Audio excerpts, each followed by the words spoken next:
ആ പാവ ഉമ്മ മരണക്കിടക്കയിലും ഡോക്ടറോട് പറയുന്നത്, കുറച്ച് ബോധം വന്നപ്പോ, ഡോക്ടറെ ഞാൻ കട്ടിൽ നിന്ന് വീണതാണ്. എടാ, നീ അറിയുന്നുണ്ടോ നിന്റെ മാതാവിന്റെ സ്നേഹം? നീ ശ്വാസം മുട്ടിച്ചിട്ടും തലക്കടിച്ചിട്ടും കൊല്ലാൻ ശ്രമിച്ച നിന്റെ മാതാവ് കുറച്ച് ബോധം വന്നപ്പോ പറഞ്ഞത് എന്താണെന്ന് കേട്ടോ നീ?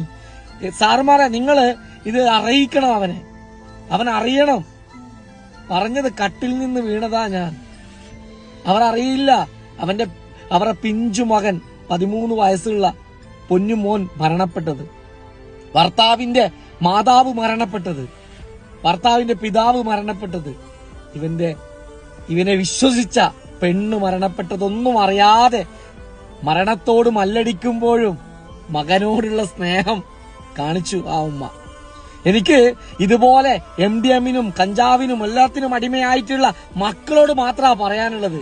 നിങ്ങൾ ഇതൊക്കെ യൂസ് ചെയ്തതിന് മുമ്പ് ഇതുപോലെ നിങ്ങളുടെ മാതാപിതാക്കൾ നിങ്ങൾ കൊന്നു കഴിഞ്ഞാലും നിങ്ങളോടുള്ള സ്നേഹം പോകില്ല എന്നാ കാണിച്ചു തരുന്നത്.